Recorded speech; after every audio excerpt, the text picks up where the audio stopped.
साहिब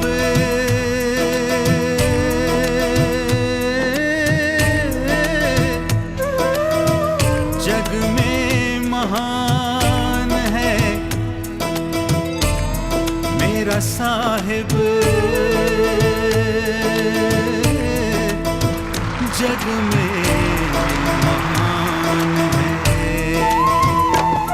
तेरे चरणों में मेरी जान है, मेरा साहिब सत्य समान है। मैं बंदगी साहिब की करूं, मेरा साहिब ही भगवान है। साहिब जग में महान है। साहिब बंदगी, साहिब बंदगी, साहिब साहिब बंदगी, साहिब बंदगी, साहिब बंदगी, साहिब बंदगी, साहिब बंदगी, साहिब बंदगी, साहिब बंदगी, साहिब मेरा साहिब। जब भी आप एकाग्र होना चाहेंगे तो चार चीज़ें आपको रुकावट देगी, मन, बुद्धि, चित्त, अहंकार, यानी ओवरऑल मन। ये मन क्यों? मन कभी नहीं चाहता है कि आप अपने स्वरूप को जानें। मन कभी नहीं चाहता है आप आत्मा को जानें। क्यों? योगा वशिष्ठ के अंदर एक प्रमाण आता है, जब वशिष्ठ मुनि ने राम जी को कहा, हे राम, आत्मा के कल्याण के लिए, संसार सागर से मुक्त होने के लिए आत्मज्ञान जरूरी है। आत्मज्ञान के बाद मनुष्य संसार सागर से पार हो जाता है। राम जी ने अपने गुरु से प्रश्न किया, हे गुरुवर, इस आत्मा का क्या सार्वभौम है, क्या रूप है, क्या कारण है, क्या खूबी है जिसके देखने मात्र से मानव संसार सागर से पार हो जाता है? आखिर आत्मा की क्या खूबी है, क्या ऐसी विशेषता है कि मात्र आत्मा को देखने से हम संसार सागर से पार हो जाएंगे?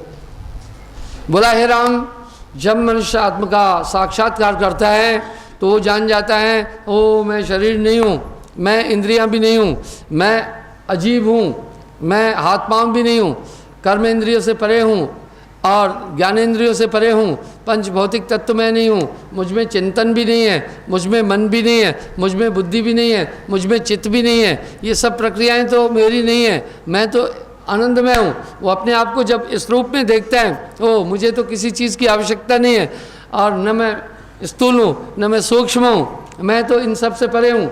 इस रूप को, आनंदमयी को जब वो देखता है, वो जान जाता है, तब हे राम, इस प्रकार संसार का, देह का अध्यास खत्म हो जाता है। जिस प्रकार ब्रह्मवश कोई रस्सी में सर्प की कल्पना करके भयभीत होता है अज्ञान से, वो रस्सी थी पर वो उसे सांप मान करके भयभीत हुआ और डरा गया। लेकिन जब अगले पल उसको ये पता चल जाता है, ओ ये तो सांप नहीं रस्सी है, फिर भय नष्ट हो जाता है, भय का मूल नहीं रह जाता है। उसके बाद अगर वो व्यक्ति खुद भी रस्सी में सांप की कल्पना करके डरना चाहे तो भय तो भी नहीं आएगा, क्योंकि वो अंदर से ये जान चुका है कि ये रस्सी है। इसी प्रकार आत्मज्ञान के बाद शरीर में रह करके भी वो शरीर के धर्म से काफ़ी ऊंचा उठ जाता है। वो शरीर में रहते हुए भी, जैसे रस्सी को सांप मान करके हम भयभीत हुए, अगले पल जब हमें ये यथार्थ ज्ञान हो गया, वो ये तो रस्सी है, सांप नहीं है, हमारा भय खत्म हो जाता है। अगर हम स्वयं भी फिर चेष्टा करें कि अब इसको सच्चा सांप मानकर हम डरें, हमारे प्रयास से भी फिर कुछ नहीं होने वाला है, क्योंकि हमारा इनकॉन्शियंस ये जान चुका है, वो ये तो रस्सी है। इस तरह आत्मज्ञान के बाद में अगर स्वयं भी आदमी शरीर बनना चाहे, शारीरिक जीवन जीना चाहे, तभी भी नहीं हो पाएगा। कितना बड़ा अलौकिक आत्मज्ञान है। इस आत्मज्ञान में सबसे बड़ा बाधक है हमारा मन। जैसे आप आत्मा की तरफ बढ़ना चाहोगे, मन बहुत रुकावट देगा। क्या करेगा? मन कोई डंडे लेकर नहीं खड़ा है, मन कोई रस्से बांधकर आपको नहीं खींचेगा, मन कोई आपको धकेल कर दूर नहीं भगाएगा। मन चित्त, मन इच्छा करेगा, आप उस इच्छा में आपका ध्यान घूम जाएगा, आप उसकी प्लानिंग करने लगेंगे। मन निश्चय करेगा, उदाहरण के लिए आप ध्यान में बैठे हैं, मन ने इच्छा की कि 2 कमरे बनाएंगे, बस बुद्धि निश्चय करने लग जाएगी, चित्त पूरा जुगाड़ करेगा। अब आपका ध्यान डिस्टर्ब हुआ, मन, बुद्धि, चित्त, अहंकार, ये चारों में से एक न एक हमेशा हमेशा एक्टिव है। आप भूल गए, आपका ध्यान हट गया, थोड़ी देर बाद आपको फिर होश आता है, ओह मैं तो ध्यान में बैठा था, ये कहाँ पहुँच गया हूँ।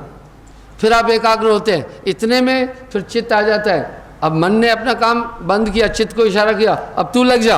अब चित्त क्या करता है, फौरन याद दिलाता है लहर सिंह ने गाली बकी, बस आपका ध्यान लहर सिंह की तरफ हो जाता है। 10-5 मिनट अब प्लानिंग क्या चलती है, लहर सिंह से बदला कैसे लें, लड़ाई कैसे करें, किस डंडे से मारें, किन लोगों को इकट्ठा करें। 5-10 मिनट आपके इसमें गुजर जाते हैं, फिर आपको ध्यान आता है, ओह मैं तो ध्यान में बैठा था। इतने में मन फिर चित्त को भी आप पहचान गए। अब अहंकार को कहता है, अहंकार इंडिविजुअलिटी, आपको कहेगा बड़ी देर हुई ऐसे बैठे, पाँव थोड़ा सीधा कर लो, बस आप मूवमेंट करने लग जाते हैं तो आपकी एकाग्रता भंग होती है। ये सब काम कौन कर रहा है, मन। इसका मतलब है हमें मन अपने आत्मज्ञान की तरफ जाने में बाधक है। मन ने ही हमें भ्रमित किया है। साहब के शब्द बड़े सटीक हैं, मन ही स्वरूपी देव निरंजन तोह राख भर माई, हे हंसा तू अमर लोक का पड़ा काल बस आई। सबसे बड़ा कौतुक और है शरीर में, न मन दिख रहा है, न बुद्धि दिख रही है, न चित्त दिख रहा है, न अहंकार दिख रहा है, और न काम दिख रहा है, न क्रोध दिख रहा है, अंदर के शत्रु नहीं दिख रहे हैं। वाणियों में महापुरुष कह रहे हैं, चश्म दिल से देख तू क्या क्या तमाशे हो रहे, चश्म दिल से देख तू क्या क्या तमाशे हो रहे, दिल सिता क्या क्या है तेरे दिल सताने के लिए। बड़े बड़े आचार विद्वानों से पूछता हूँ, चश्म दिल कहाँ है, वो दिव्य दृष्टि कहाँ है, वो इधर से उधर घुमा फिरा करके भ्रमित करते हैं लोगों को। मैं कह रहा हूँ वो चश्म दिल आपके ध्यान के अंदर है, एकाग्र होकर के आप देख लेना।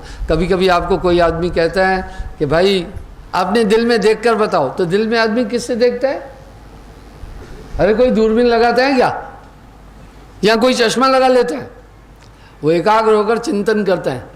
यानी हम अपने दिल का हाल अपने कंसंट्रेशन से देखते हैं ना। सीधी बात है कि हम इसका प्रयोग भी कर रहे हैं पर हम व्यक्त नहीं कर पा रहे हैं। कहते हैं अंदर झांक कर देखो, तो आप अंदर झांकते हैं, आप अंदर झांकते कैसे, दूरबीन लगाकर नहीं, आप एकाग्र होकर के अपना ध्यान अंदर ले जाते हैं। इसका मतलब आपको देखने का फार्मूला पता है, फिर भूल क्यों हो रही है। आप जान रहे हैं आत्मा कोई नॉर्मल चीज़ नहीं है, बहुत ज्ञानमय है आत्मा। आत्मा का ये जलवा हर योनियों में दिख रहा है, हर जीव में दिख रहा है, हर प्राणी में दिख रहा है। सिर्फ देखने वाला हो, जिधर देखता हूँ उधर तू ही तू है, हर शय में तेरा जलवा दिखता रूबरू है। इसका मतलब है कि हमारे ध्यान के अंदर देखने की ताकत है, बस इस ध्यान को मन एकाग्र नहीं होने देता है। इस पर साहब ने बड़े सटीक शब्द कहे, सूरत संभाले काज है तू मत भरम भुलाए, मन सयार मनसा लहर बहे मत कहू ना जाए। भाई मन, आप ध्यान एकाग्र करना। ध्यान कैसा एकाग्र करना, आपके अंदर अद्भुत आनंद भरा पड़ा है। कैसा आनंद, हम सब दुनियावी आनंद से परिचित है, दुनिया के लोग आनंद को जानते हैं। धूप से हम छाया में आकर बैठ गए, थोड़ा आनंद मिला। ये कैसा आनंद था, धूप में हमारी स्किन को पीड़ा मिल रही थी, छाया में आकर के वो पीड़ा नहीं मिली, तो हमने कहा यहाँ पर मज़ा है अभी थोड़ा। सच क्या है, वो आनंद कैसा है, संसार के पदार्थों से प्राप्त होने वाला आनंद, सुख मिश्रित दुखाभास, वो भ्रमांक है। कभी कभी दुनिया का मज़ा क्या मिला, किसी ने कोई चीज़ खाई कि हाँ भाई ब्रजवासी की हट्टी से, फलानी जगह से, चोटी वाले के यहाँ भोजन का स्वाद मिला, ये कितनी देर भोग्य पदार्थ की आवश्यकता पड़ी। हम सब आनंद से जो परिचित है वो नकली आनंद है, वो टोटली क्षणिक आनंद है। आदमी इसी आनंद को बार बार प्रयास कर रहा है, पर ये इंद्रियां एक संसाधन है मन का। साहब ने एक शब्द कहा बड़ा अच्छा, संतों तन चीन्हे मन पाया। मन को दिखा रहे हैं साहब, बिल्कुल दर्पण की तरह। वाह भाई, साहब दिखा रहे हैं मन क्या है, तन चीने मन पाया। संतो तन चीने मन पाया, वाह। पूरे शरीर का मायना करने के बाद मन मिल गया। क्या बोल रहे हैं, पूरे शरीर का एग्जामिन किया, पूरी बॉडी को, मन मिल गया। तन चीने मन पाया, तन ही मन है, ये शरीर ही मन है। ये सब उलझुल बातें नहीं है। ये बात साहब ने कई जगह पर बोली। देव निरंजन सकल शरीरा तामे भ्रम भ्रम रहल कबीरा। स्थूल में इस मन का रूप शरीर है और सूक्ष्म में निराकारी मन है। हम स्थूल में भी देख रहे हैं, जैसे माँ बाप अपने बच्चे की इच्छा पूरी करते हैं, इस तरह मन हमेशा इंद्रियों की इच्छा पूरी करता है।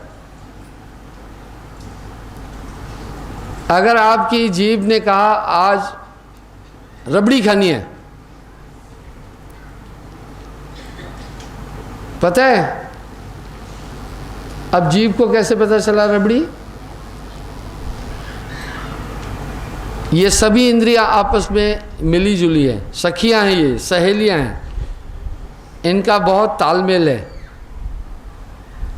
आँख ने देखते ही जीभ को कहा, हे सखी तेरी खुराक आ चुकी है।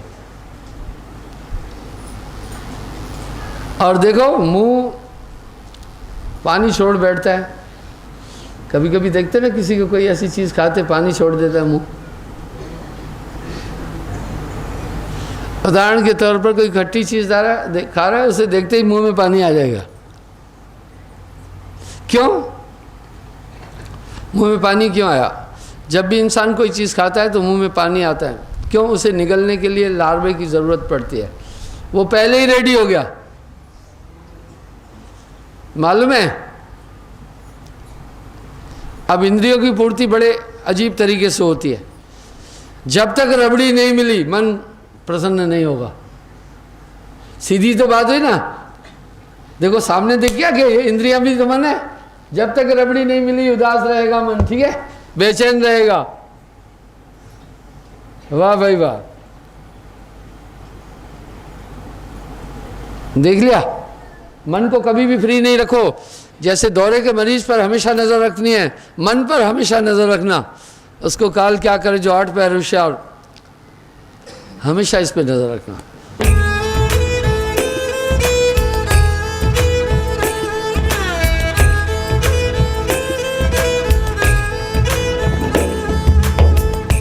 ये दुनिया त्रिगुण भक्ति में उलझी हुई है,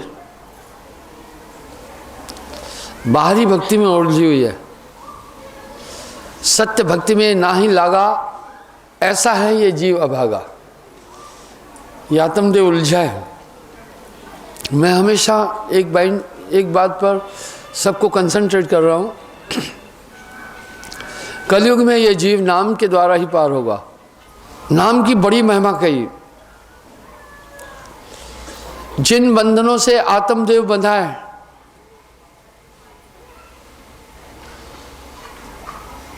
उनसे ये जीव कभी भी छुटकारा प्राप्त नहीं कर सकता।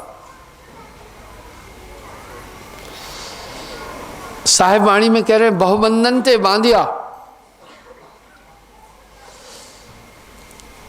एक बेचारा जीव बेचारा क्या करे, जो न छुड़ाई है पीव। ये आत्मा जिन बंधनों में बंधी है, बंधन सब साफ नजर आ रहे हैं।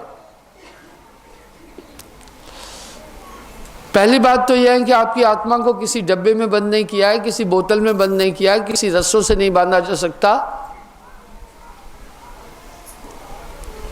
फिर आत्मा कैसी बंधी है? क्योंकि आत्मा बंधने वाली चीज नहीं है। आत्मा अनूठी है, इसका न आगा है न पीछा है, 5 तत्वों से रहित है। आत्मा जन्मती मरती नहीं है। आत्मा के गुणों की जो व्याख्या शास्त्रों में आई है, बड़ी अनूठी है, बड़ी अद्भुत है। आप विचार करें, ऐसा आत्म तत्व शरीर में उजागर नहीं। बड़े बड़े विद्वान, बड़े बड़े बुद्धिजीवी, बड़े बड़े चेतन लोग काल फांस में जगत बंधाना, इस मेंटेलिटी, इस व्यक्तित्व, इस शरीर की परिधि में है। और ये काल पुरुष सबको नचा रहा है। मन ही आहे काल कराला, भाई जीव नचाए करे बेहला। तेरा बैरी कोई नहीं तेरा बैरी मन, मन ही स्वरूपी देव निरंजन तोहे राख भरमाई। हे हंसा तू अमर लोक का पड़ा काल बसाई। आदि शब्दों से एक बात उजागर हो रही है। इस आत्म तत्व को उलझाने वाले तत्व इस शरीर के अंदर मौजूद है, और वो और कोई नहीं है, ये मन है। काया माया झूठी मानो, झूठा सकल पसारा जानो। जब भी हम अंधकार की बात करते हैं तो प्रकाश का जिक्र जरूर आएगा। जब भी हम मुक्ति की बात करते हैं तो बंधन का उल्लेख आएगा। और बंधन बांधने वाला मन है। तीन लोक में मन है विराजी, ताहे न चीने पंडित काजी। बहुत ताकतवर ये मन है। साहिब वाणी में एक बात बोल रहे हैं, मन ही स्वरूपी देव निरंजन तोहे राख भरमाई।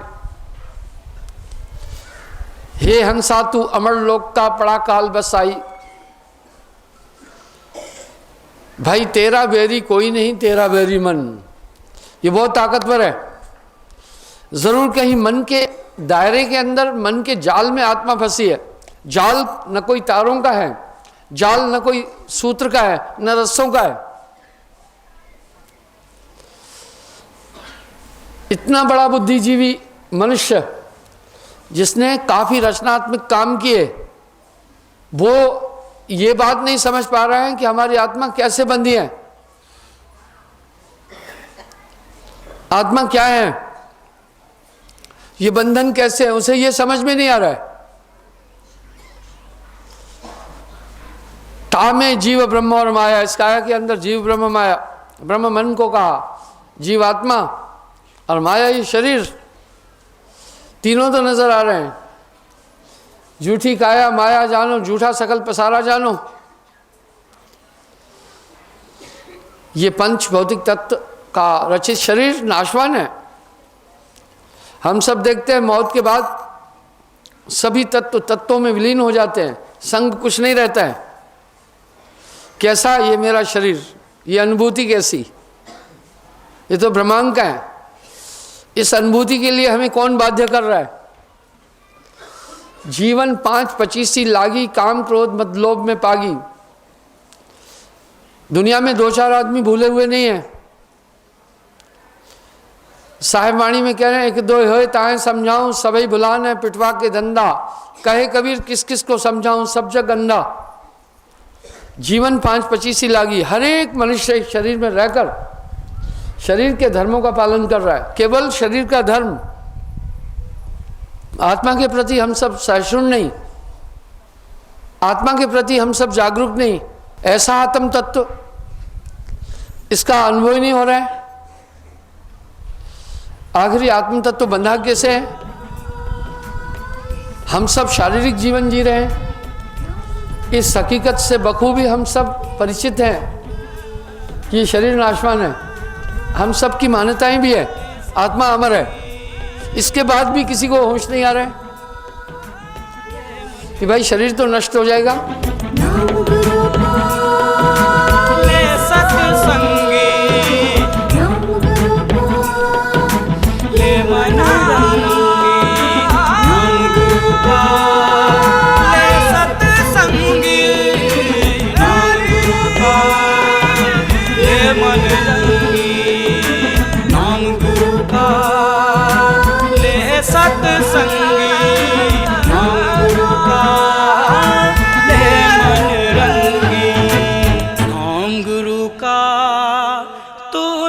सत्संगी।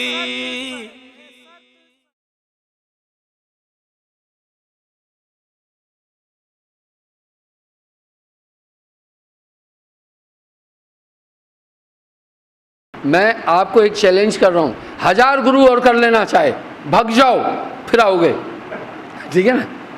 ये घमंड से नहीं बोल रहा हूँ। मुझे दीक्षा देते 41 साल हो गए हैं, कुछ जो भटके वापस आए, बोला माफी दो। हो साहिब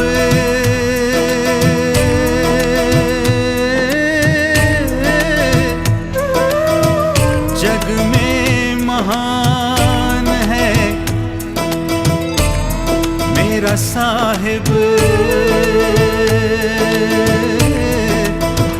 जग में महान है। तेरे चरणों में मेरी जान है, मेरा साहिब सत्य समान है। मैं बंदगी साहिब की करूं, मेरा साहिब ही भगवान है। साहिब जग में महान है। साहिब बंदगी, साहिब बंदगी, साहिब साहिब बंदगी, साहिब बंदगी, साहिब बंदगी, साहिब बंदगी, साहिब बंदगी, साहिब बंदगी, साहिब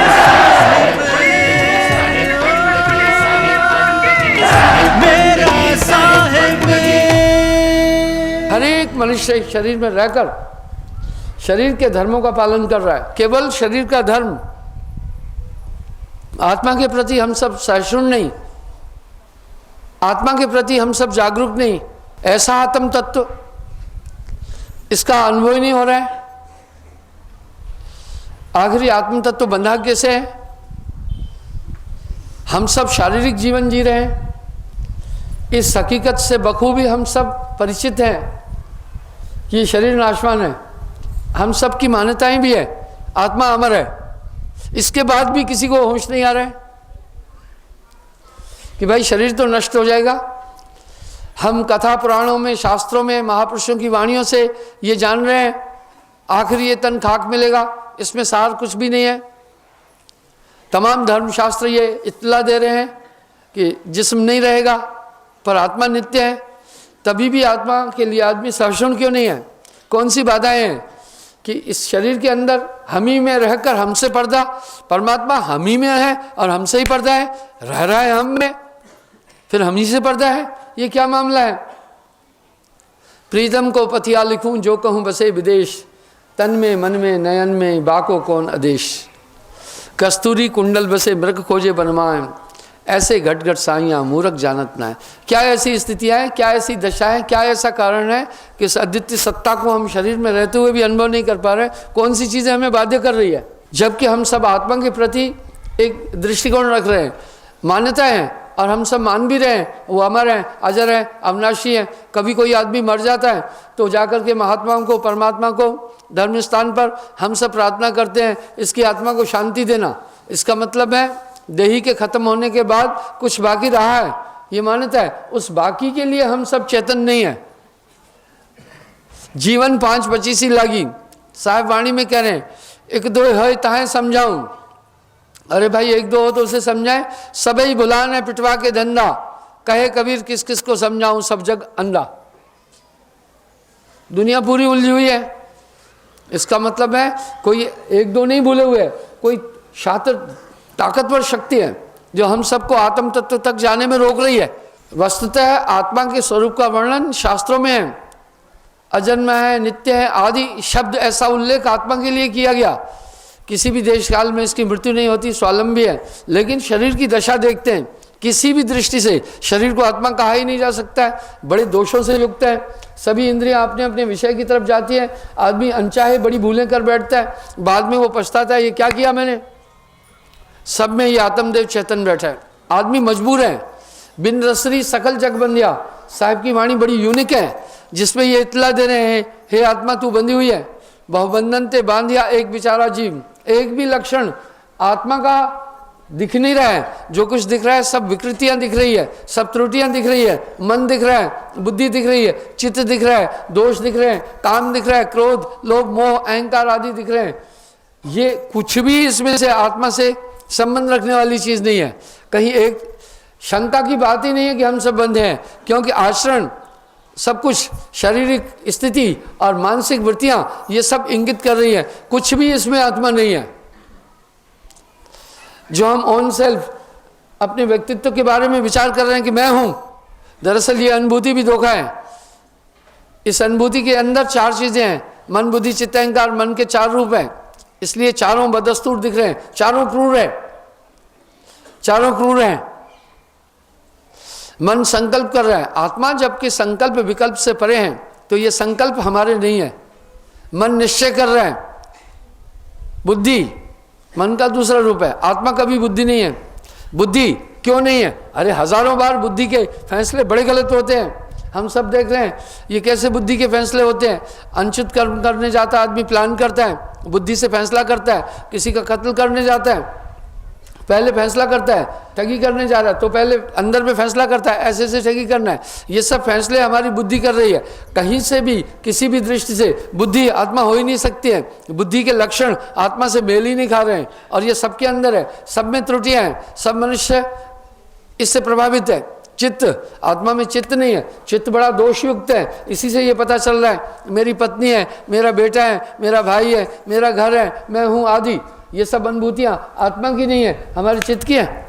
इसलिए आत्मा में नितांत इनका अभाव। आत्मा मन बुद्धि चित्त अहंकार से परे है, आत्मा में कोई ऐसी पूर्णता नहीं है। तो ये थोपी हुई चीज़ है हम सब पर। आखिर कौन है जो हम सबको ऐसे बंधन की जिंदगी में रखा है? हम एक बड़ा क्रिटिकल जीवन जी रहे हैं। कौन है?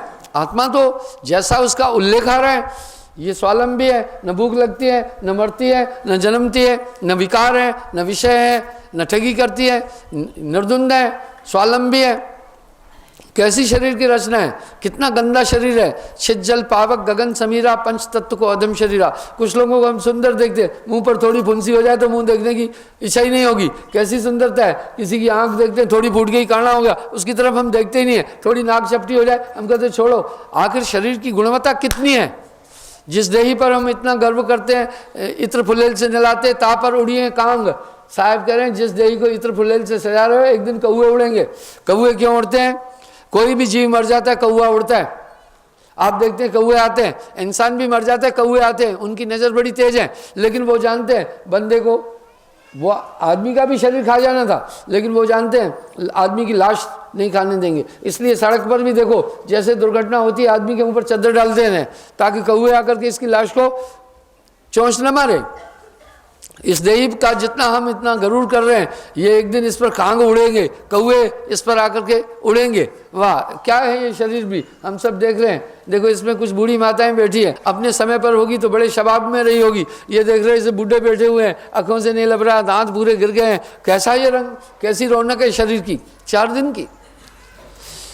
हम आकर हम सब एक अनात्म जीवन ही तो जी रहे हैं। कौन सी चीज़ें हैं जो हम सबको इन चीज़ों के लिए मजबूर कर रही है? शरीर, इसमें फिर अहंकार भी है, और काम क्रोध लोभ मोह अहंकार आदि ये नज़र आ रहे हैं। इनमें से किसी को भी हम ठीक नहीं कह सकते हैं। भाई जब आदमी को क्रोध आता है क्या करता है? क्रोध तो बड़ा दुर्गुण है, आदमी धमा चौकड़ी मचा देता है, विनाश मचा देता है। आंखों से आग, मुंह से झाग, तन में ताप, मार मार मार करके धारा है। आई कहाँ से ये सब चीज़ें? चश्म दिल से देख तू क्या क्या तमाशे हो रहे। साहब ने इन यूनिक बात और अध्यात्म को कहा। दिल सता क्या क्या है तेरे दिल सताने के लिए, ये सब चीज़ें हम देख रहे हैं। काम आया तो आदमी कामातुर हो जाता है, व्यभिचार करता है, चोरी छिपे पराई स्त्री की तरफ चला जाता है, गंदे कर्म करने लग जाता है। ये आया कहाँ से? आत्मा का क्या नाता है काम से? बहुत बड़ी गड़बड़ है शरीर में, बहुत बड़ी। साहब करे संतो घर में झगड़ा भारी, बड़ा झगड़ा है इसमें। 5 सखी पीऊँ पीऊँ करत है। हाँ, ये सभी इंद्रियां बड़ी स्वार्थी हैं। कहीं सुंदर मुखड़ा दिखा उधर ही टिक जाएगी, कहीं खाने की चीज़ देगी लार आ जाएगी मुंह में, सुंदर स्त्री दिखी विकार आ जाते हैं। और कान हमेशा अपनी तारीफ चाहते हैं, थोड़ा किसी ने विरुद्ध बोला तो उसकी जान लेने के लिए हम सब तैयार हो जाते, तुम्हें अभी नहीं छोड़ेंगे। ये सभी इंद्रियां भी तो बड़ा जुल्म कर रही हैं। सब मटेरियल पूरा इसमें अनात्मा है। साहब की वाणी में बहुत वजन है। बहुबंधन ते बांधिया एक बेचारा जीव, जीव बेचारा क्या करे जो न छुड़ावे पी। घर में ही देखते हैं हम, आपस में आदमी का विचार ही नहीं मिलता है। कई आदमी आते हैं मुझसे कहते हैं पार्टनरशिप में काम कर रहे हैं। मैं कहता ना बाबा, तोबा ही तोबा, कभी पार्टनरशिप में काम नहीं करना, अकेला काम कर लेना। आदमी अपने विचारों से ही संघर्ष खुद करता है, दूसरे के विचारों से मेल कितने दिन रहेगा, रहेगा ही नहीं। घर देखते हैं स्त्री पुरुष पूरा जीवन गुजारते हैं, संतान उत्पन्न होती है, तभी भी बुढ़ापे तक भी झगड़े चलते रहते हैं। ये हमारे पास बड़े झगड़े आ रहे हैं, मैं देख रहा हूँ ना, बुढ़े बुढ़ियों के भी झगड़े हैं, तो जवानों के भी झगड़े हैं, बच्चों के भी झगड़े हैं, विचारों की तारबिता नहीं बन पाती है। तो ये सब क्या चीज़ है? किसी भी दृष्टि से लगता नहीं है कि ये आत्मा हो सकती है। ये सब आत्मा के लक्षण ही नहीं है, ये सब आत्मा की वृत्ति नहीं है, ये आत्मा के गुण ही नहीं है। अनात्मा, आखिर आत्मदेव कुछ ना कुछ तो कर रहा है, नहीं कर रहा है, क्यों बंधा हुआ है ये? है ये कैसा? वाह भाई वाह, एक तरफ हमारी मान्यता है आत्मा शरीर का संचालन कर रही है, कभी हम ये हृदय से जानने की कोशिश नहीं कर रहे हैं हमारी आत्मा शरीर का संचालन कैसे कर रही, ध्यान ही नहीं है। कहे कबीर किस किस को समझाऊं, सब जग अंधा, सबको लगल बा पिटवा का धंधा। साहब कह रहे हैं एक दो होए ताए समझाऊं, अरे एक दो तो समझा ना, पूरी दुनिया की रमज यही है, चाल यही है। बच्चा जन्म लेके आता है, यही सांसारिक तरफ से सिखाई जा रही है, आत्मज्ञान तो बताया ही नहीं जा रहा है।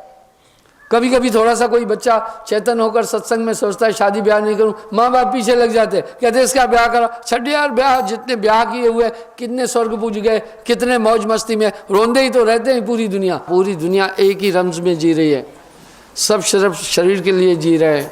जासे नाता आदि का बिसर गया तेन छोड़, इस आत्मा के लिए कोई भी सहिष्णु नहीं। तभी तो साहिब कह रहे एक दो होए ताए समझाऊं, सबई बुलान है पिटवा के धंधा। कहे कबीर किस किस को समझाऊं, सब जग अंधा। ये पूरी दुनिया इस तरह अनात्म जीवन जी रही है। कौन प्रेरित कर रहा है? संतों घर में झगड़ा फारी, 5 सखी पियों पियों करते भोजन चाहत न्यारी न्यारी। बड़ी खूंखार चीज़ें इस बॉडी में रह रही है, ठीक है, इनसे आदमी फाइट नहीं कर सकता। ये अपना अपना खेल कर रही है। ये जीवात्मा बहुत संकट में है, पार लगन को हर कोई चाहिए। शरीर की व्यवस्था तो देखो कितनी खूंखार है, इसे जिंदा रखने के लिए रोज रोटी खानी है, तब ये जिंदा रहना है। आत्मा स्वावलंबी है, आत्मा के साथ ये समस्या नहीं है। अब वो भोजन का प्राप्त करने के लिए हम सब अच्छा खाना चाहते हैं, इंद्रियां जो है, तो अच्छे फल, अच्छे सब्जियां, अच्छे मेवे, अच्छे ड्राई फ्रूट, अच्छा भोजन परिवार को भी खिलाना चाहते हैं। धन चाहिए, धन सीधे तरीके से नहीं आया तो छल कपट दगा धोखा 2 नंबर के काम भी हो रहे हैं। ये सभी कार्य किसके द्वारा हो रहे हैं? ये सभी कार्य हमारी आत्मा नहीं कर रही है, ये सभी कार्य शरीर के लिए हो रहे हैं। जब कभी आदमी थोड़ा सा जागरूक होता है, कल्याण भी चाहता है, उलझ जाता है तंत्र मंत्र में, बाहरी उपासनाओं में और इन चीज़ों में उलझ जाता है। मुक्ति कैसे होगी? आखिर मोक्ष कैसे मिले? भवसागर का पार नाम बिना पावे नहीं। नाम की शक्ति के बगैर ये जीव आत्मा इस संसार सागर से पार नहीं हो सकता। क्या है नाम? अकह है, ये पूर्ण सदगुरु देगा। क्या करेगा? ये आपकी इस आत्मा जो शरीर के अंदर है उसको चेतन करेगा। यही है नामदान। हमारी आत्मा की आइडेंटिफिकेशन क्या है शरीर के अंदर, पहचान क्या है? ध्यान। देखो उलझा हुआ है दुनिया में, 24 घंटे आपका ध्यान संसार के पदार्थों में उलझा हुआ है। इसलिए आत्मा की अगर कोई पहचान है, ध्यान। 24 घंटे आप चेक करके देखो ध्यान का है, ये उलझा रहा है, फंसा हुआ है संसार के पदार्थों में। अनचाहे संकल्प, अनचाहे इच्छाएं, अनचाहे स्मृतियां, अनचाहे विकल्प इस जीवन में आ रहे हैं। सब मिलाकर लग रहा है बहुत से बंधनों से आत्मदेव बंधा हुआ है। बिन सदगुरु बाचे नहीं, कोटिन करे उपाय। इसलिए सदगुरु छुड़ाएगा। जब ये नाम की ताकत आती है तो ये जीव संसार से पार हो जाएगा। भवसागर का पार नाम बिना पावे नहीं। कैसे होगा? अगर गुरु सबसे पहली खास कीमती चीज़ देता है, होश में ला देता है, जो आत्मा सुरती, कंसंट्रेशन, ये आत्मा है, उलझी हुई है दुनिया में, यही आत्मा है, यही ऊर्जा दे रही है। आज्ञा चक्र में बैठकर आत्मा श्वास ले रही है, इससे हमारे शरीर की ऊर्जा है, ये 10 पवनें बन रही है। ये काम आत्मदेव कर रहा है, आत्मदेव शरीर का संचालन कर रहा है। ये श्वास नाभि में पहुंच रही है और यहाँ पहुंचकर 10 वायुओं में बदल रही है। अपान समान उदान प्राण सर्वतन व्यान देवदत्त किरकिल नाग धनंजय सबल, इससे शरीर संचालित हो रहा है। जीव बड़ा बहुत लूट में ना कश लेन न देन। आत्मा का कोई संबंध नहीं इन सब चीज़ों से जो इंसान कर रहा है, पर अनचाहे शरीर की आवश्यकता है। अगर आत्मा को अपना ज्ञान होता कभी भी ये काम नहीं करती। इसलिए अज्ञान इस संसार की आत्मा है। संसार का आधार और नींव अज्ञान है, इसलिए मन ने अज्ञान, आत्मा अपने को नहीं जान पा रही है। यही अज्ञान पर तो बात आई योगा वशिष्ठ में, जब वशिष्ठ मुनि ने कहा हे राम, संसार सागर से पार होने के लिए आत्मा का ज्ञान जरूरी है। राम जी ने कहा हे सदगुरु, हे गुरुवर, आत्मा का क्या सार्वभौम है जिसे जानने से हम संसार सागर से पार होते हैं। बोला हे राम, आत्मा को जानने के बाद ये पता चल जाता है संसार का कोई भी पदार्थ हमारे आत्मसात नहीं हो सकता। आत्मा को किसी की भी आवश्यकता नहीं, स्वावलंबी है, बस ब्रह्म की निवृत्ति हो जाती है। वैसे ही जैसे ब्रह्मवश हम रस्सी को देखकर सांप की कल्पना करते हैं, अगले पल हम जान जाते हैं ओह तो हमें भय आता है, अगले पल जैसे जान जाते हैं ओह ये तो रस्सी है, उसके बाद हमारा भय खत्म हो जाता है। हम स्वयं भी चाहें कि भयभीत हों, फिर उस रस्सी में हम सर्प की कल्पना नहीं कर पाते हैं। इसी तरह आत्मज्ञान के बाद संसार का अस्तित्व नहीं रहता। इसलिए राम, आत्म तत्व को जान। यही बात अर्जुन ने कहा, आज्ञा चक्र में ध्यान एकाग्र करके आत्मा को जान। खैर हम तो आगे की बात बोल रहे हैं। तो बंधु, इस प्रकार से नाम के टाइम गुरु सबसे पहले होश में ला देता है, जो आत्मा उलझी हुई है उसको कंसंट्रेट करता है। जैसे दूध दधि माखन बिन मत भेद न की का। आप चेक कर सकते हैं नाम के बाद आपके जीवन में बदलाव ऐसे ही नहीं आया। ये नाम होए तो मात नवाए, ना तो ये मन बांध नचाए। स्वामी मधु परमहंस जी, जिनका अद्भुत नाम लेते ही मन मधुबन बन जाता है, जिनकी वाणी सुनते ही हृदय पुलकित हो उठता है, ध्यान लगते ही आत्मा आलोकित हो परमात्मा के दर्शन करने लगती है। ऐसे श्री सतगुरु की महिमा का वर्णन कहाँ तक करें जो अनंत हैं। मैं एक सन्यासी हूँ, मैं अपनी सीमाएं जानता हूँ। सन्यासी को दुनिया में कोई मज़ा नहीं लेना है। मेरे गुरुदेव मुझे एक बात कहते थे, ये घमंड से नहीं बोल रहा हूँ, मधु जो तुमसे नहीं समझा ब्रह्मांड में कभी नहीं समझेगा। और सुनो, दीक्षा लेने के बाद मेरे गुरुदेव ने मुझे अपना उत्तराधिकार दे दिया। 18 साल उम्र थी, उसके बाद सत्संग नहीं करते थे। कोई उनको बोलता था कृपा करो तो सीधा मेरे पास भेजते थे, जाओ उनसे कृपा मांगना।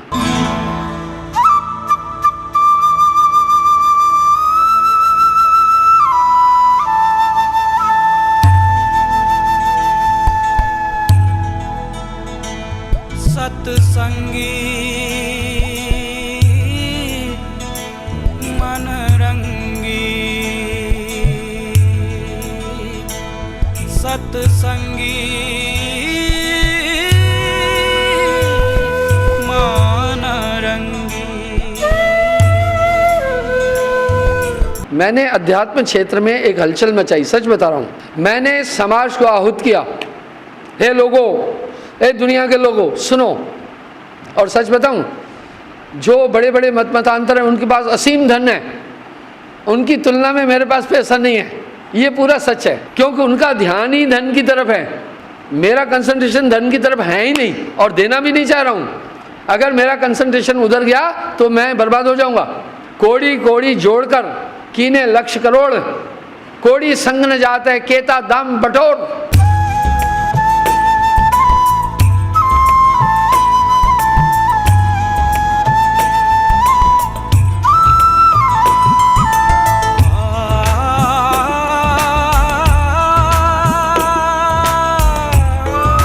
आज हमारी भक्ति का कचुम्बर निकल चुका है। डांसिंग, नाचना, कूदना, बीच बीच में ठुमके लगाना, ये तो नर्तक और फिल्मी दुनिया के लोगों का काम है, एक महापुरुष का ये काम ही नहीं है। हमारी भक्ति का परम दूषण हो चुका है।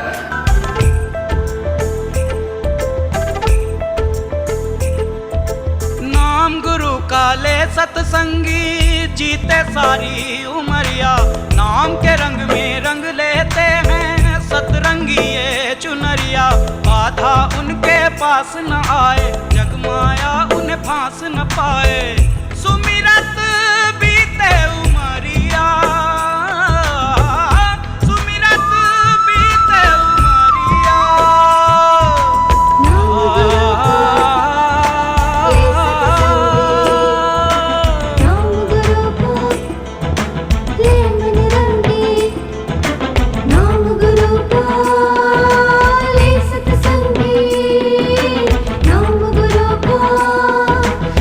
मन रंग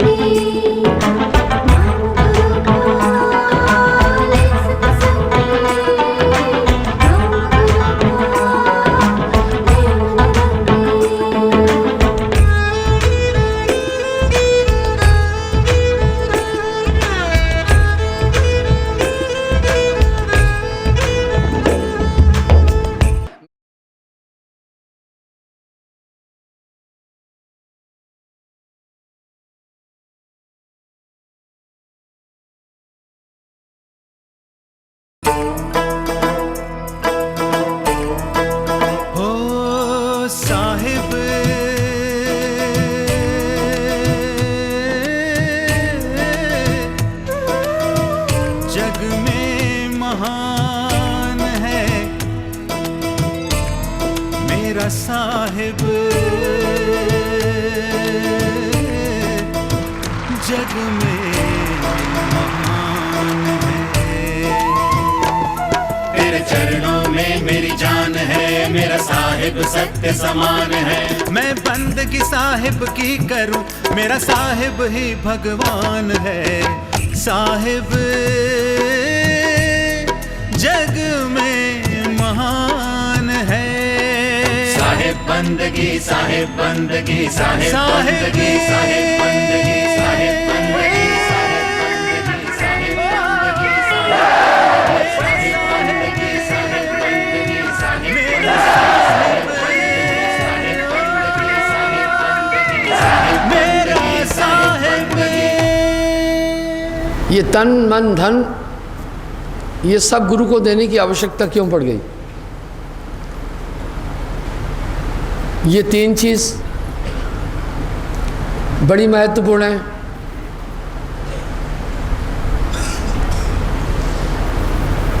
ये तीनों देने के बाद हमारे पास बाकी क्या बचता है? जिस दिन गुरु नाम देता है, संकल्प कराता है कि तन मन धन अर्पण करो,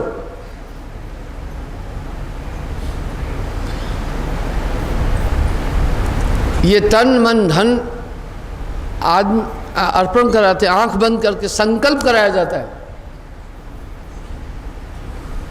हम जब भी आंख बंद करते हैं तो हमें सोचने का मौका मिलता है।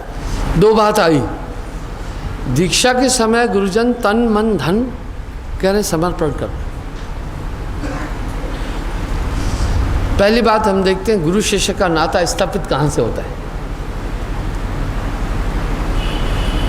भाई माता पिता का नाता जन्म से है ना? अध्यापक का नाता तो पाठशाला में जाने के बाद शुरू हुआ, और पाठशाला से जाने के बाद स्टॉप हो गया। पति पत्नी का नाता तो विवाह करने के बाद प्रारंभ हुआ, ठीक है, और मृत्यु के टाइम पर छूट गया। लेकिन गुरु का नाता छूटता कभी भी नहीं है, मौत के टाइम भी नहीं। जब हम अमर लोग जाते हैं तभी भी गुरु के सानिध्य में होते हैं, इसलिए एक ये नाता कभी नहीं टूटने वाला है। पर यह नाता स्थापित कहाँ से हुआ? आपने नामदान लिया, जब लेने आए तो गुरुजन कहते हैं, जैसे मैंने भी कहा भाई 7 नियम का पालन करना। क्या बोला? पहला सत्य बोलना, दूसरा मांस न खाना, तीसरा शराब न पीना, चौथा परिस्त्री गमन न करना, पांचवा चोरी न करना, छठा जुआ न खेलना, सातवां हक की कमाई खाना। ये 7 नियम बोले। क्यों बोले? सुनो। साच बराबर तप नहीं, झूठ बराबर पाप। जब भी इंसान झूठ बोलता है तो अपने व्यक्तित्व को दूषित करता है, अपना पर खंजर मारता है। इसलिए कहा झूठ नहीं बोलना। आप में अभी ईश्वरी नूर आया, आपको अब झूठ नहीं बोलना है। झूठ क्यों बोलता है इंसान? केवल पाप कर्मों को छिपाने के लिए, गलतियों को छिपाने के लिए, बाकी कहीं झूठ की ज़रूरत नहीं पड़ती है। हम परमात्मा को प्राप्त करना चाहते हैं तो उसके किसी भी जीव को नहीं मारना होगा। कोई आदमी आपकी कितनी भी सेवा करे, आपके बेटे को मार काट करके खा जाए, आप उस पर कृपा अनुकंपता कभी नहीं बरसा पाएंगे। इसलिए घोर पापों में से महापाप माना गया मांसाहार। जब भी आदमी मांस खाता है किसी के प्राणों का हनन करता है। हम मनुष्य हैं, प्रकृति की ओर से हम शाकाहारी जीव हैं। डॉक्टर सैमूर ने शाकाहारी और मांसाहारी जीवों का अच्छा विश्लेषण दिया।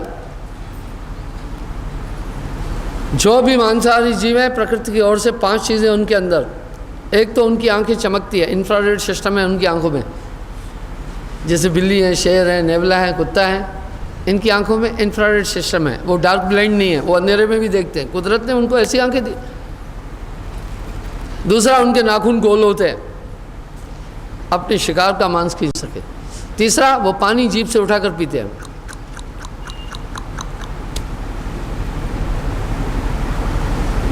चौथा, उनके दांत भी गोल होते हैं, चौड़े नहीं होते। पांचवा, उनमें जहर होता है, जैसे शेर, तेंदुआ, लकड़बग्गा, चीता, बघियाल, गिद्दड़ आदि, ये सब मांसाहारी श्रेणी के लोग हैं। जी है। शाकाहारियों में 5 प्रकृति की ओर से चिन्ह है। पहले, पानी निकल कर पीते हैं। दूसरा, डार्क ब्लाइंड है, अंधेरे में नहीं देख पाते। तीसरा, नाखून चौड़े होते हैं। चौथा, उनके दांत भी चौड़े हैं, गोल नुकीले नहीं है। पांचवा, पाइजन नहीं है।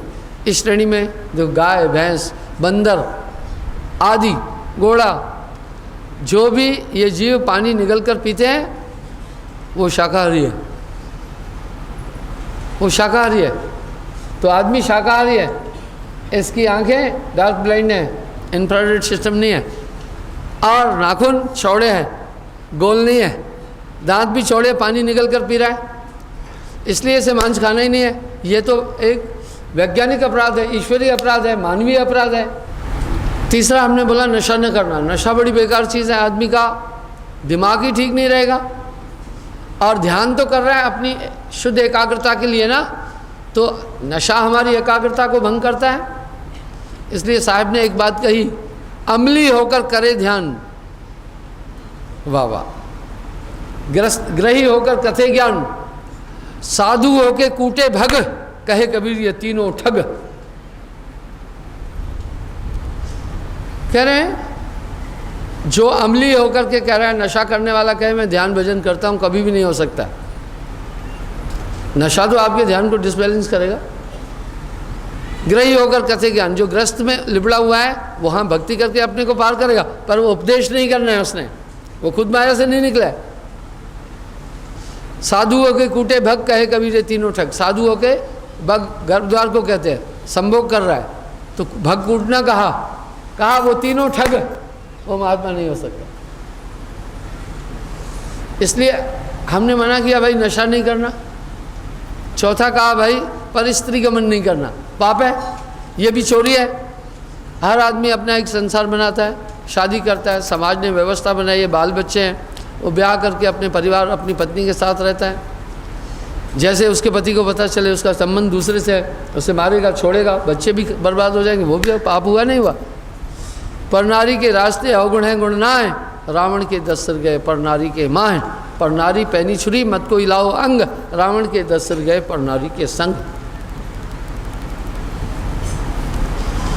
भाई हमने 5वां कहा चोरी नहीं करना, महापाप है, भक्त को चोरी नहीं करना।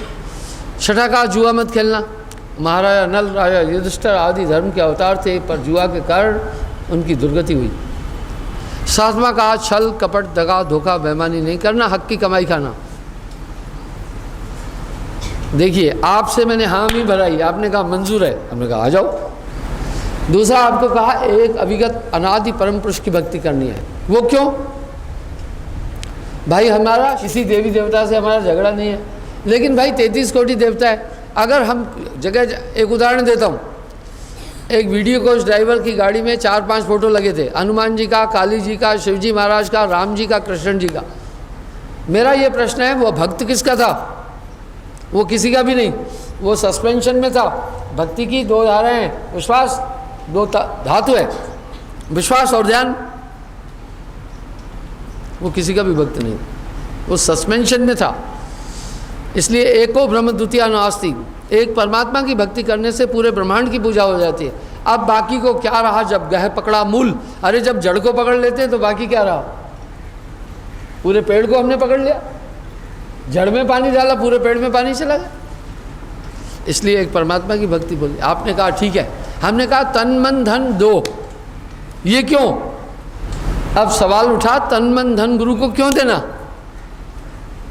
आइए, ये शरीर माया भी कैसे है मैं बताता हूँ। हम शरीर में रहकर बंधन में हैं, जितने रिश्ते नाते हैं, जितना बखेड़ा है, ये तन से। धन क्यों? धन के प्रति आदमी मेरा मेरा कहकर लालसा रखता है, उसका ध्यान संसार में आता है। तीसरा कहा मन, मन हमें तो आपने कहा दे दिया, अब आओ मैं बताता हूँ ये तन क्यों लिया। गुरु को हमारे शरीर की ज़रूरत क्या पड़ी? सुनो, ये शरीर विष की बेल है, इसी शरीर के कारण तो हम आत्मा को नहीं जान पा रहे ना। इसी शरीर से रिश्ते नाते हैं। आप देखें, इसी से और मन, तन मन और धन तीनों पर आते हैं। ये तीनों बंधन कारक है। इसी के कारण हम अपनी आत्मा के रूप को नहीं जान पा रहे। भाई आपने देखा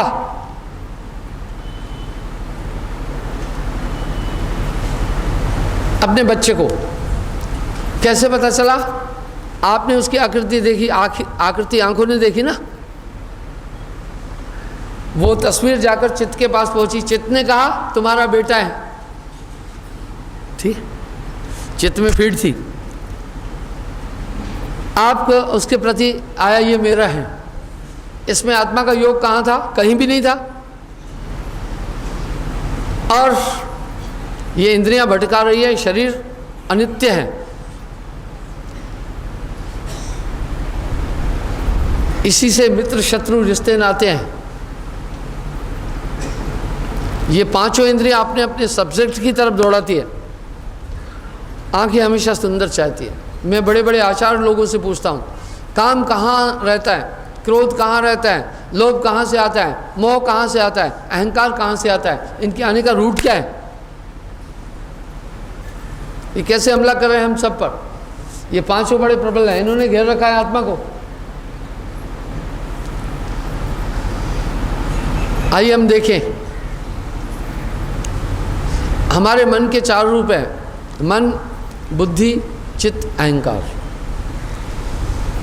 जब ये मन संकल्प करता है इसे मन कहते हैं, जब निश्चय करता है इसे बुद्धि कहते हैं, जब याद करता है इसे चित्त कहते हैं। आप देखना तन और मन का संबंध कैसा है और धन कैसा है, आत्मा बीच में कैसे फंसी है। सुनना, यानी जो आपकी इच्छा है यह भी आत्मा नहीं है, जो आपके संकल्प है यह भी आत्मा नहीं है, जो आपके फैसले हैं वो भी आत्मा नहीं है, जो आपकी एक्टिविटी है वो भी आपकी आत्मा नहीं है।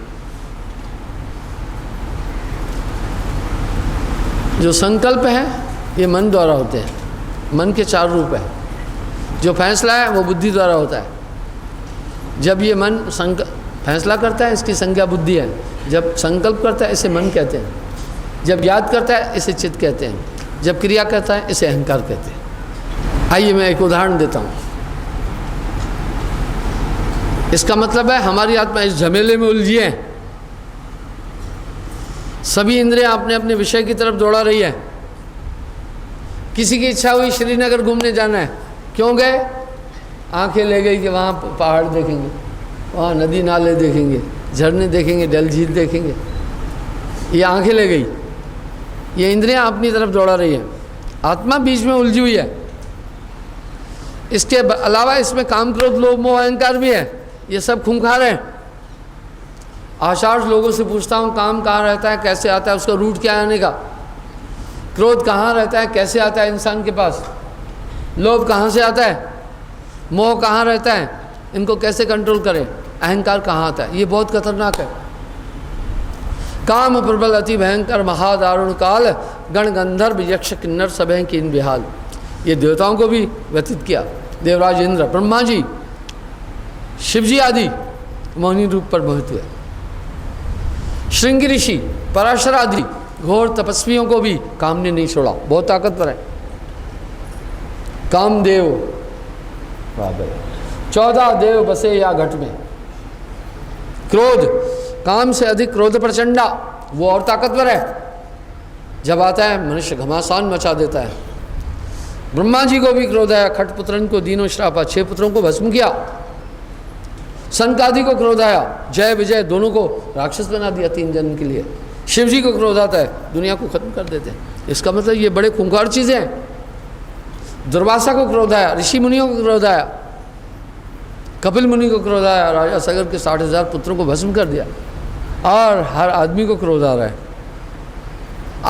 आसमान से नहीं टपक के आ रहे हैं, ये कहीं हैं इसी काया में, इसी शरीर में है। इनके रूट क्या है, कहाँ से आते हैं? और लोभ, बुरा लोभ थे और न कोई और खतरनाक है। जब ये आता है आदमी पाप, छल, कपट, दगा, धोखा, बेईमानी करने लगता है। मोह सकल व्याधिन को मूला, ता से उपजत बहुत बहुविध सूला। बहुत खतरनाक। अहंकार पूछो नहीं, इसमें से कुछ भी ठीक नहीं है। आते कहाँ से? आओ बताता हूँ। ये कहाँ से उठते हैं? आओ बताता हूँ। बड़े बड़े आचार्यों से पूछता हूँ, भाई क्रोध कहाँ से है? आपको एक आदमी ने गाली दी, आपको लहर सिंह ने गाली दी, शाहजी ने कहा, कैसे पता चला गाली? वो शब्द कान में आई, देखो इंद्रियां काम कर रही, और ये शब्द जाकर ब्रेन तक पहुंचे। ब्रेन ने चित्त को कहा, चित्त ने डिकोड किया, बोला गाली बकी। लहर सिंह ने गाली बकी शाहजी को, अरुण जी को। अब अरुण जी बताता हूँ कहाँ इनके रूट हैं।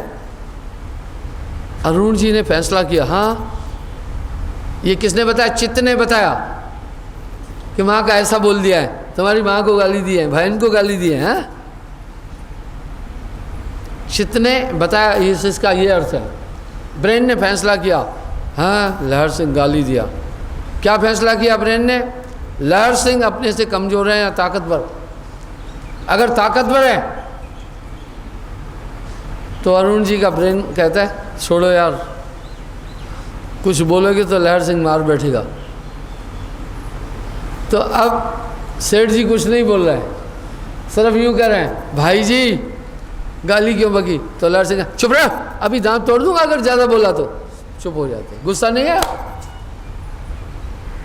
अगर ब्रेन ने कहा निपट लेंगे हम लहर सिंह से, देखते हैं, गुस्सा गुत्ती लाता मुक्की, इसका मतलब है क्रोध के आने का रूट हमारी इंद्रियां और हमारा ब्रेन था। ठीक है ना? वो आसमान से नहीं टपका धड़ाम से आकर के कि अभी तेज सिंह में क्रोध देवता आ गया और धमा चौकड़ी मचा रह रहे हैं काया के अंदर। इसलिए साहब कह रहे हैं कायागढ़ खोज मेरे भाई। अरे काम कहाँ से आया? आंखों ने देखा सुंदर स्त्री है, सुंदर लड़की है। ब्रेन और मेमोरी ने कहा, और हमारी त्वचा कहीं स्पर्श करें, गले लगाएं, छुएं, इसकी नेचर यही है। इंद्रिया और मन बुद्धि चित्तहंकार हमारे अंदर घमासान मचाए हुए हैं। इसलिए साहब कह रहे हैं कायागढ़ खोज मेरे भाई, काल अवध कट जाई तर जाई। 5 सखी पीहू पीहू करते भोजन चात न्यारी न्यारी, काम क्रोध मत लोभ समय मिल यातन में करे ठकुराई। वो इसमें रह रहे हैं। जब ऐसा हुआ मेमोरी चित्त ने आदमी स्किन और त्वचा शेषन विषय विकारों के लिए तैयार हो गई। अब कामदेव कोई आकाश से नहीं टपका, यहीं से जागा। ठीक है, इसके रूट यहीं से है, कहीं बाहर से नहीं आ रहे हैं। तभी तो कह रहे हैं चश्मे दिल से देख तू क्या क्या तमाशे हो रहे हैं। अभी भाई लोभ कहाँ से आया? आंखों ने देखा, आहा सेठ जी की गाड़ी है बड़ी सुंदर, अपने पास गाड़ी नहीं है। बुद्धि ने प्लान किया यार गाड़ी अपन भी ले लेते हैं। अब पैसा तो है नहीं है, बुद्धि ने तिकड़म शुरू किया, इससे ठगी कर, उससे बेईमानी कर, यहाँ से घूस ले, यहाँ से वो कर, पूरा पैसा करके और हम गाड़ी कर लेंगे। लोभ हम में पैदा हो। अहंकार कहाँ से है? आदमी ने देखा, हाँ मेरी मसल है, वरुण जी तो दुबला दुबला है, हम उसके आगे हट कर चलते हैं। खामोश, फालतू नहीं बोल। ये अहंकार है और क्या है?